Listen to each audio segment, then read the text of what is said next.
അപ്പൊ നാരദമുനി വേഗം വൈകുണ്ഠത്തിലേക്ക് തിരിച്ചു.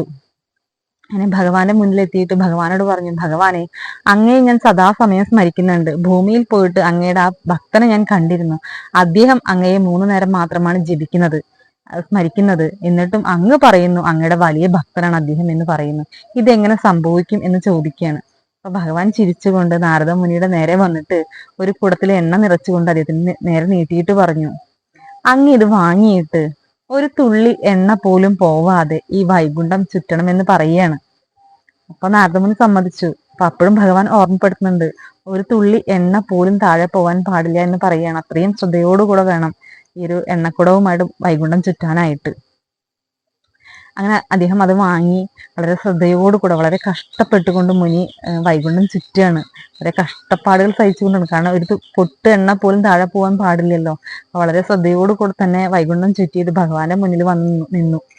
അങ്ങനെ ഭഗവാൻ നോക്കുന്ന സമയത്ത് എണ്ണക്കുടത്തിൽ എണ്ണയൊന്നും പോയിട്ടില്ല. അപ്പൊ ഭഗവാൻ ചിരിച്ചുകൊണ്ട് പറഞ്ഞു, ഈ വൈകുണ്ഠം ഈ എണ്ണക്കുടവുമായിട്ട് ചുറ്റുന്ന സമയത്ത് അങ്ങ് എത്ര വരി എന്നെ സ്മരിച്ചു എന്ന് ചോദിക്കുകയാണ്. അപ്പൊ നാരദമുനിക്ക് ആകെ അത്ഭുതം തോന്നി. ഭഗവാൻ അങ്ങ് എന്താണ് പറയുന്നത്? ഈ ഒരു എണ്ണക്കുടവുമായിട്ട് ഒരു തുള്ളി എണ്ണ പോലും പോവാൻ പാടില്ലെന്ന് അങ്ങ് പറഞ്ഞു. അത്രയും ശ്രദ്ധയോടുകൂടെ ഞാൻ അത് ചുറ്റുന്ന സമയത്ത് എങ്ങനെ എനിക്ക് അങ്ങയെ സ്മരിക്കാൻ സാധിക്കുമെന്ന് ചോദിക്കുകയാണ്.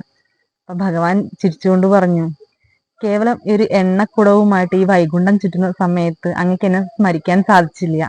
എന്നാൽ മനുഷ്യനായ അദ്ദേഹം വളരെ കഷ്ടപ്പാടുകൾ സഹിച്ചുകൊണ്ട് ജീവിതം മുന്നോട്ട് കൊണ്ടുപോകുന്ന ആ വേളയില് ഒരു നേരം പോലും 3 നേരത്തിൽ ഒരു നേരം പോലും എന്നെ മറക്കാതെ സ്മരിക്കുന്നുണ്ടെങ്കിൽ അദ്ദേഹമാണ് എൻ്റെ ഏറ്റവും വലിയ ഭക്തൻ എന്ന്.